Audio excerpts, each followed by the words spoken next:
오늘은 이상하게도 잘하는 것 같으시죠? 네, 여러분 진짜 은혜는 이상하게 잘 되는 것, 이것이 은혜가 되는 줄로 믿습니다. 이상하게 산업도 잘 되고 이상하게 이 자녀들도 잘 사는 것, 여러분 이것이 하나님의 은혜요 복이 되는 줄로 믿습니다. 이상하게 잘 되는 은혜가 있기를 주님의 이름으로 축원합니다. 지난주에 우리는 이스라엘 백성들이 펼쳤던 이 아이성 전투에 관한 말씀을 함께 묵상한 바가 있습니다. 아이성 전투에서 당연히 이스라엘 백성들이 이길 줄 알았습니다. 이 병력의 규모로 보나, 이스라엘 군대의 사기로 보나, 그리고 정탐꾼의 면밀히 살피고 온 보고를 봐도 당연히 이스라엘 백성들이 이길 줄 알았습니다. 그런데 저들의 예상과는 달리 아이성 전투에서 이스라엘 백성들은 보란듯이 참패를 당하고 말았습니다. 당연히 이길 줄 알았던 이 전투에서 왜 이스라엘 백성들이 참패를 당하게 되었느냐? 그것은 아간 때문이었습니다. 아간이라는 자가 직전에 치러진 여리고 전투에서 모든 것을 불태워 하나님이 싸웠음을 인정하라는 명령을 어기고 그곳에서 은덩이 몇 개 외투를 감추어 두었습니다. 여러분, 아간 한 사람 때문에 하나님의 진노가 이스라엘 가운데 들어오게 되었습니다. 이것을 통해서 우리는 무엇을 할 수 있느냐? 우리는 한 사람의 영향력이 얼마나 중요한가, 이것을 읽어낼 수가 있습니다. 여러분, 한 사람이 아무것도 아닌 것이 아니라 한 사람의 영향력은 정말로 중요합니다. 성경을 제가 연구해 보니까 그 한 사람 때문에 풍랑이 몰려오기도 하고 그 한 사람 때문에 7년 풍년이 몰려오기도 합니다. 여러분, 다시스로 가는 그 배가 왜 풍랑을 만났습니까? 그것은 요나 한 사람 때문입니다. 기상이 나빠서가 아니라 하나님의 얼굴을 피해 다시스로 도망가는 요나를 막기 위해 하나님께서 풍랑을 보내셨던 겁니다. 여러분, 요나는 풍랑을 몰고 오는 사람이었습니다.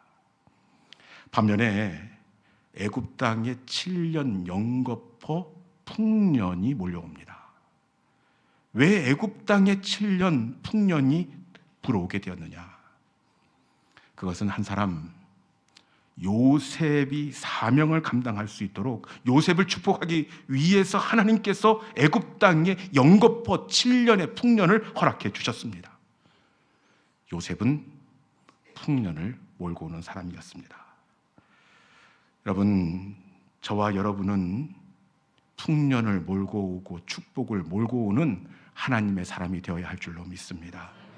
이런 의미에서 옆에 분 바라보시면서 이렇게 인사하겠습니다. 당신은 축복을 몰고 오는 사람입니다. 그렇게 한번 해볼까요? 자, 시작. 당신은 축복을 몰고 오는 사람입니다. 축복을 몰고 오는 사람입니다. 할렐루야. 여러분, 저와 여러분 때문에 여러분이 속한 그 공동체에 하나님의 축복이 몰려오고 풍년이 몰려오는 축복의 통로가 될 수 있기를 주님의 이름으로 축원합니다. 오늘 우리가 함께 나눌 말씀은 에베소서에 관한 말씀입니다. 에베소서는 이 바울이 로마 감옥에서 에베소 교회로 보내는 옥중 서신입니다.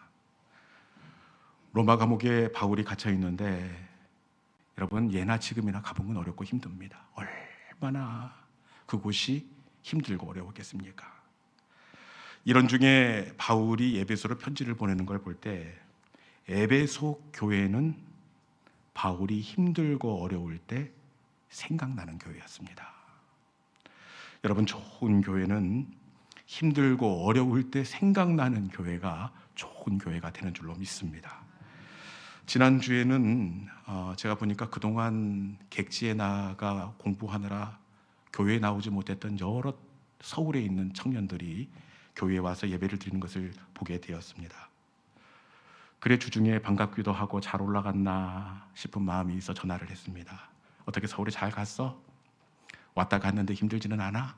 이렇게 물었더니 이 아이의 돌아오는 말이, 목사님 힘들기는요, 오히려 학교 생활에 많이 찌들고 지치고 힘들었는데 모처럼 교회에 가서 힐링하고 충전해서 돌아왔습니다.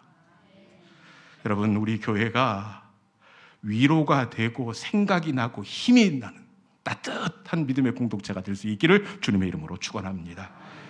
에베소 교회는 바울에게 위로를 주고 힘을 주는 그런 특별한 교회였습니다. 바울이 에베소 교회를 어떻게 특별하게 생각했는지 알 수 있는 예화 하나가 있는데, 사도행전 20장에 보면 이 바울이 오순절까지 이 예루살렘에 도착해야 하는 그런 일정이 있었습니다. 지금 바쁘게 가도 오순절날 바울이 도착할까 말까입니다. 그런데 이 에베소에 있는 장로님들이 너무나 보고 싶은 겁니다. 에베소에 들렸다가 돌아가면 오순절날 시간을 맞출 수가 없습니다. 그래서 바울이 어떻게 하느냐, 이러면 말아야지. 얼마나 에베소 교회에 대한 마음이 특별했던지 바울이 사람을 보내 예루살렘으로 가는 중간 지점 밀레도로 에베소 교회 장로님이 오시기로 하고, 바울은 밀레도에서 그들을 만나기로 합니다. 그들이 이렇게 재회한 다음에 헤어질 때 보니까 여러분 정말 그 분위기가 너무나 따뜻합니다. 그들이 헤어질 때 어떻게 헤어지는지 사도행전 20장 37절에 있는 말씀 같이 한번 읽어봅시다. 자, 시작. 다 크게 울며 목을 안고 입을 맞추고. 아멘. 저도 우리 교회가 이런 교회 될 수 있기를 축원합니다. 여러분, 바울이 장로님들과 인사를 하고 헤어지는데 같이 우는 겁니다. 그리고 말씀해 보니까 목을 안고 입을 맞추고 그렇게 아쉬운 마음으로 서로 이렇게 작별을 고하고 있습니다. 여러분, 이런 교회가 에베소 교회입니다. 에베소 교회는 바울이 정말 아끼는 교회였고, 그리고 어려울 때 생각나는 교회가 에베소 교회였습니다. 이런 교회에 감옥에서 어렵게 기회를 얻어 편지를 지금 에베소서를 보내고 있는데, 여러분, 이런 교회에 보내는 편지에 어떤 내용이 담겨져 있어야겠습니까? 제가 볼 때 여기에 꿀이 뚝뚝 떨어져야 될 것 같아요. 감사가 담겨져 있고 그리움이 담겨져 있어야 할 것 같습니다. 그렇지 않습니까? 그런데 바울이 에베소로 보내는 편지에 바울이 어떤 내용을 쓰고 있느냐, 에베소서 4장 26절에 있는 말씀 같이 읽어봅시다. 에베소서 4장 26절에 있는 말씀입니다. 자, 시작. 분을 내어도 죄를 짓지 말며 해가 지도록 분을 품지 말고. 아멘. 말씀해 보니까 분을 내어도 죄를 짓지 말고 해가 지도록 분을 품지 말라, 이 분노에 대한 내용을 담고 있습니다. 왠지 이상하지 않습니까? 감옥에서 아주 어려운 기회를 얻어 정말 사랑하고 아끼는 교회에 모처럼 마음을 전하는데 분을 내지 말라, 해가 지도록 그 분을 품고 있지 말라, 분노에 대한 이야기를 강조하고 있습니다. 왠지 이 에베소 교회로 보내는 내용이 아닌 것처럼 그렇게 보여집니다. 도대체 애정을 가지고 있는 에베소 교회에, 사랑하는 에베소 교회에 왜 바울은 분노에 대한 내용을 언급하고 있는 것일까요? 왜 그럴까요? 바울이 아끼고 사랑하는 에베소 교회에 분노에 대한 내용을 언급한 이유가 있습니다. 그 이유가 무엇이냐? 에베소서 4장 27절에 있는 말씀, 에베소서 4장 27절에 있는 말씀 같이 한번 읽어보도록 하겠습니다. 자, 시작. 아멘. 다시 한번 읽어봅시다. 마귀에게 틈을 주지 말라. 아멘. 분을 품지 말아야 할 이유가 바로 이것 때문입니다. 마귀에게 틈을 주지 말라. 분노가 마귀에게 틈을 주기 때문입니다.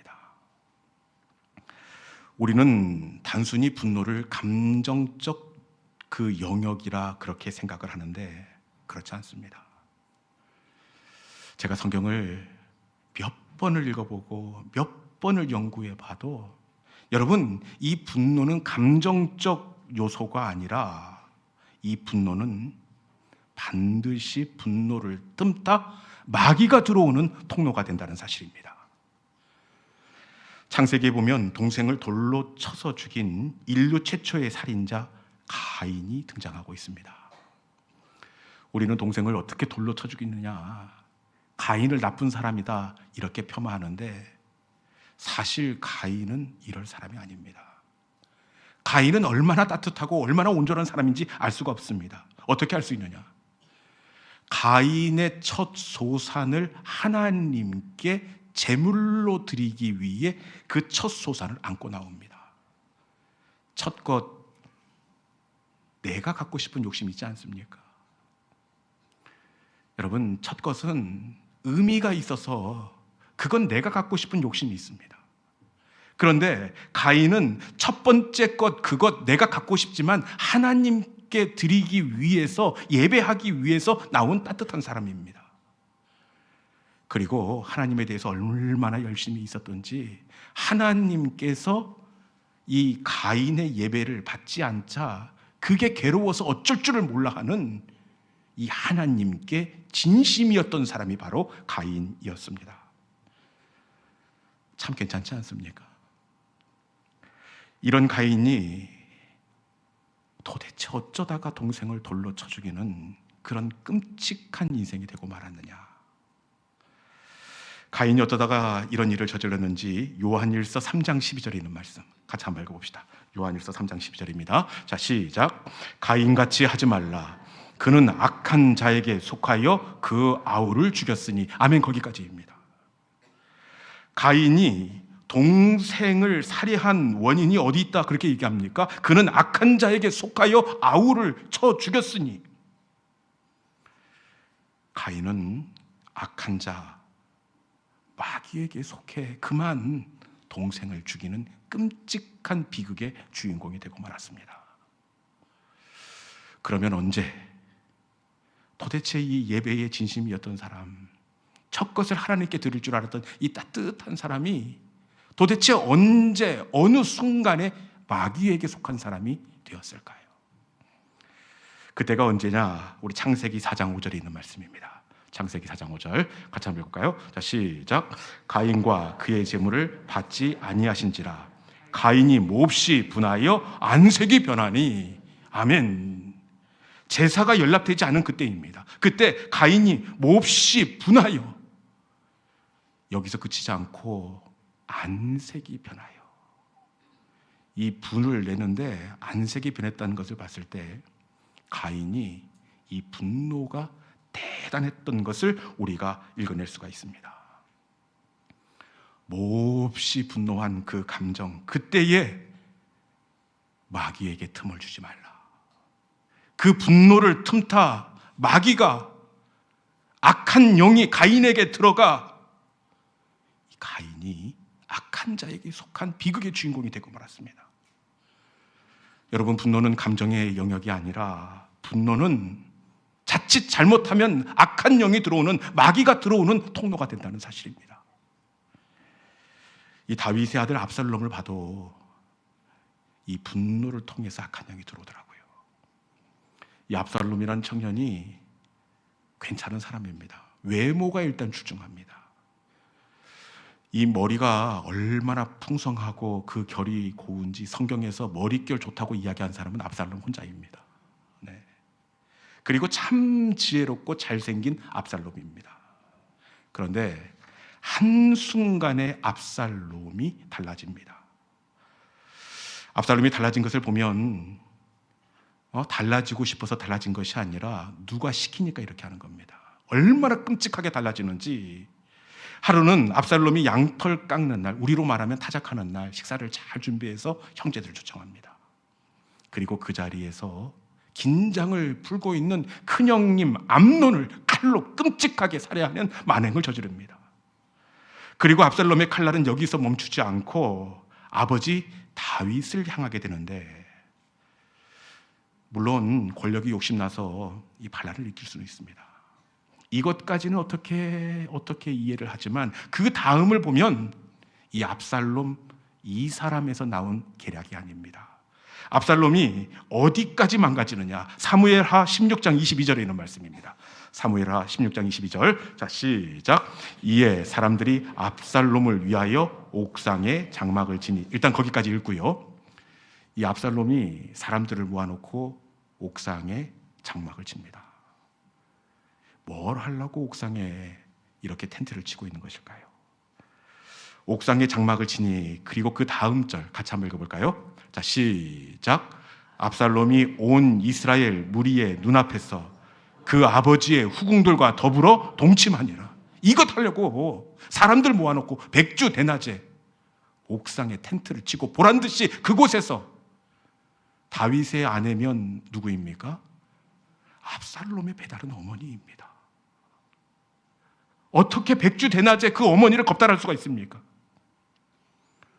여러분, 이것은 압살롬이 한 것이 아니라 그 안에 있는 악한 영이 그 악한 일을 시켰기 때문입니다. 그렇게밖에 해석할 수가 없습니다. 그러면 도대체 언제 이 잘생기고 지혜롭고 아름다운 이 압살롬 청년 속에 이 마귀가 들어가게 되었느냐? 그건 역시 이 압살롬이 분노를 다스리지 못할 때입니다.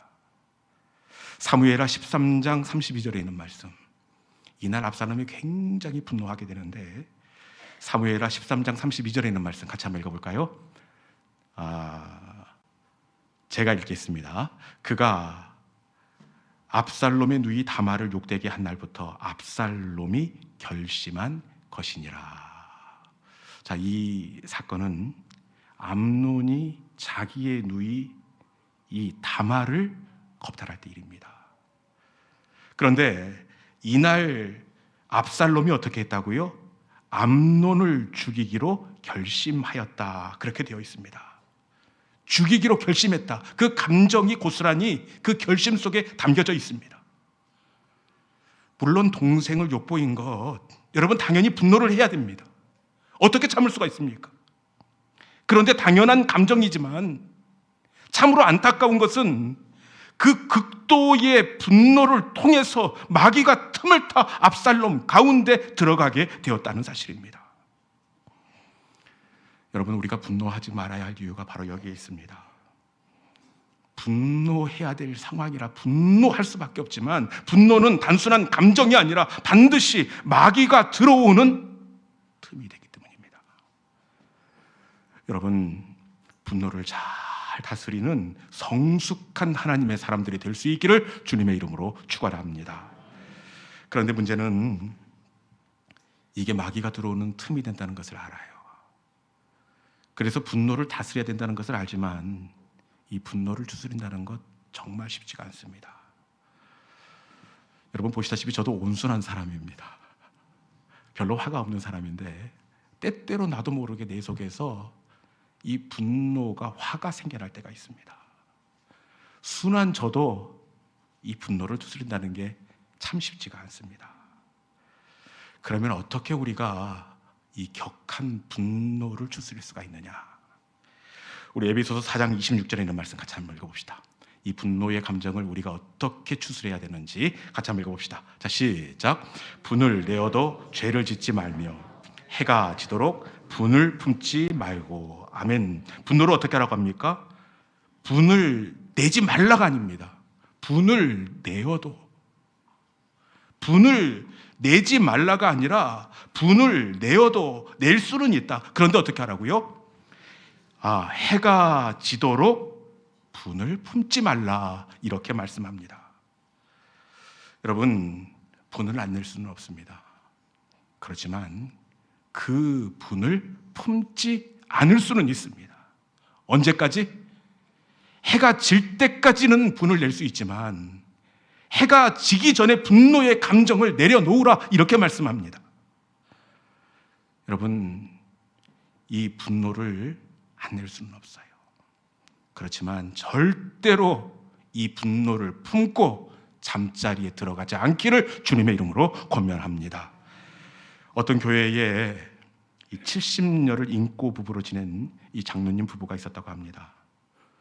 70년을 인고 부부로 금술 좋게 산다는 것 참 대단한 일입니다. 그래서 어떤 분이 한번 물어봤대요. 장로님, 어떻게 그렇게 아름답게 70년을 회로할 수가 있었습니까? 그 비결이 뭡니까? 그랬더니 이 장로님 하시는 말씀이, 왜 우리 집인들 좋은 날만 있었겠습니까? 감정이 격해 예민할 때도 있었고 얘들 때문에 애들 키우다 보면 큰 소리 날 때도 있었지요. 그런데 우리 부부는 에베소서 4장 26절을 붙잡았습니다. 여러분, 에베소서 4장 26절 어떤 말씀입니까? 해가 지도록 분을 품지 말며, 이 말씀을 붙잡는 겁니다. 그래서 아무리 감정이 격해지다고 하더라도 해가 질 때면 서로 여보 해가 지는구려, 여보 그만하세요, 해가 지는구려, 이 이야기를 하면 딱 거기까지만 가고 멈추었다는 겁니다. 여러분, 참 좋은 말인 것 같아요. 그 격한 감정이 멈추지 않거든 서로 오늘 밤에 가서 그렇게 하기로 약속을 하십시오. 화를 낼 수는 있지만 입을 덮기 전까지 여보 해가 지는구려, 그러면 그만할 수 있기를 바랍니다. 네. 연습 한번 해볼까요? 자, 여보 해가 지는구려 한번 해봅시다. 자, 시작. 여보 해가 지는구려. 네. 여러분, 분노는 단순한 감정이 아니라 분노는 마귀에게 틈을 주지 말라. 마귀가 들어오는 통로가 됩니다. 여보 해가 지는구려, 이 분노의 감정을 해가 지기 전에 해결하고 잠자리에 드는 성숙한 믿음의 성도들이 될 수 있기를 주님의 이름으로 축원합니다. 그런데 문제가 있습니다. 앞으로 분노가 생기면 여보 해가 지는구려 이렇게 해결하지만 사실 우리에게는 이미 들어온 분노가 있습니다. 여러분, 이 분노를 어떻게 할 겁니까? 어릴 적 그 안 좋은 상황 가운데에서 나도 모르게 자리하고 있는 분노와 격한 감정이 우리 속에 있습니다. 이 해결되지 않는 분노 때문에 가족들이 너무나 아파합니다. 해결되지 않는 이 분노 어떻게 해야 되느냐? 여러분, 내 속에 이미 자리 잡고 있는 그 분노는 하나님께서 만져줘야 그 분노의 불이 사그라들게 될 줄로 믿습니다. 모세를 보니까 그렇더라고요. 모세도 분노의 사람이었습니다. 아니, 애굽 군인이 이스라엘 백성들을 격하게 하면 왜 그러느냐고 물어봐야 될 거 아니에요. 그런데 모세가 어디에서 이 분노가 생겼는지 모르겠는데 보자마자 묻지도 않고 애굽 군인을 때려서 그 자리에서 살인합니다. 아마 이 모세의 분노가 어디서 생겼을까? 제가 곰곰이 생각해 보니까 어릴 때 이 애굽의 바로가 남자아이가 태어나면 애굽 강에 던지라, 그때 아마 제 생각입니다. 이 모세의 가슴 속에 모르는 분노와 상한 심령이 자리했던 것 같습니다. 이 분노 때문에 모세는 어떻게 옆에 사람들을 괴롭게 하는지, 이것을 해결하기 위해서 치열하게 몸부림치고 살아보지만 이 분노의 감정을 다스릴 수가 없습니다. 얼마나 분노에 휩쓸렸든지 이것을 다스리기 위해서 그 거리가 얼마인데 호렙산까지 양을 끌고 가서 그곳에서 양을 치고 있습니다. 그런데 아무리 치열하게 살아도 이 분노의 감정은 추스릴 수가 없습니다. 그런데 이미 들어온 모세의 그 분노를 어떻게 다스리게 되느냐? 그것은 호렙산 떨기나무 아래에서 하나님께서 모세를 만져주실 때, 하나님께서 모세의 그 분노를 위로해 주실 때 모세의 상처가 고쳐지게 되었습니다. 이미 자리하고 있는 이 분노는 하나님의 영역입니다. 상담가의 영역이 아니라 하나님의 영역입니다. 하나님께서 만져주실 때에 우리 속에 이미 자리하고 있는 그 분노와 상처도 해결되게 될 줄로 믿습니다. 예배 시간은 어떤 시간이냐? 하나님께서 내 분노의 마음을 만지시는 시간입니다. 여러분, 하나님께서 만져주시면 그 어떤 상처와 분노라도 사그라들게 되어 있고 그 상처 가운데 새살이 돋아나게 될 줄로 믿습니다. 말씀의 자리, 예배의 자리를 통하여 하나님의 만지심과 우리의 분노의 불길이 사그라지는 은혜가 있기를 주님의 이름으로 축원합니다. 이 시간 주신 말씀 기억하면서, 주님, 내 속에 이미 자리하고 있는 이 상처와 분노, 이미 해결된 줄 알았는데 문득문득 되살아나 아내를 힘들게 하고 아이들을 아프게 하는 이 분노의 마음입니다. 주님, 이곳을 덮어 주옵소서. 이곳을 만져 주옵소서. 모세의 꺼지지 않을 것 같은 그 분노의 불길도 주님께서 만지실 때 사그라들고 상처의 새살이 돋아나듯이 주님, 나의 쓴뿌리가 주님 안에서 뽑혀지는 이 시간 되게 하여 주시옵소서. 지극히 높은 주님의 지성소로 지금 나아갑니다. 주님 보좌 앞에 엎드리오니 주님, 주님의 은혜로 나의 분노를 덮어 주시옵소서. 이 시간 여호와의 유월절 우리 함께 기도하는 마음으로 찬양하겠습니다.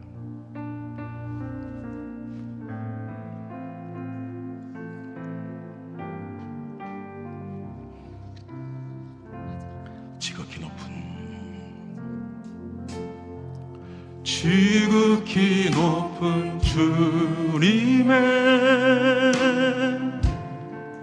나 지성소로 들어갑니다. 세상의 신을 벗고서 주 보좌 앞에 엎드리니 내 주를 향한 사랑과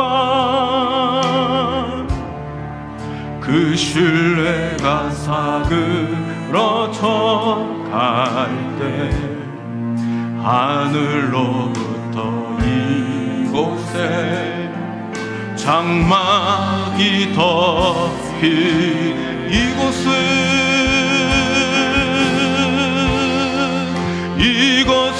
덮으소서. 이곳을 비추소서. 내 안에 무너졌던 모든 소망 다 회복하리니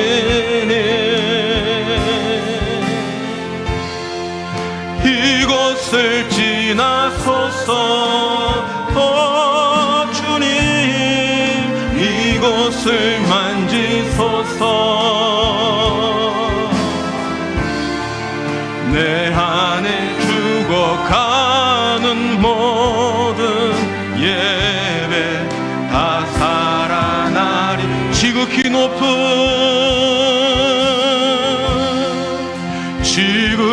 높은 주님의 나 지성소로 들어갑니다. 세상의 신을 벗고서 주 보좌 앞에 엎드리 내 주를 향한 사랑과 그 신뢰가 사그러져 갈 때 하늘로부터 이곳에 장막이 덮인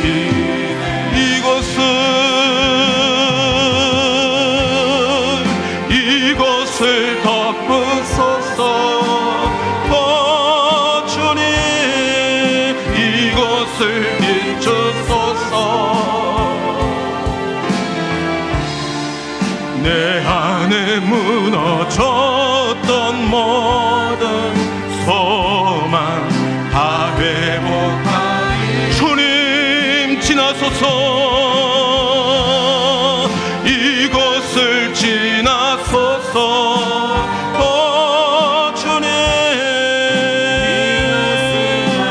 주님, 만져주소서. 내 안에 죽어가는 모든 예배 다 살아나리. 이곳을 덮으소서. 이곳을 덮으소서.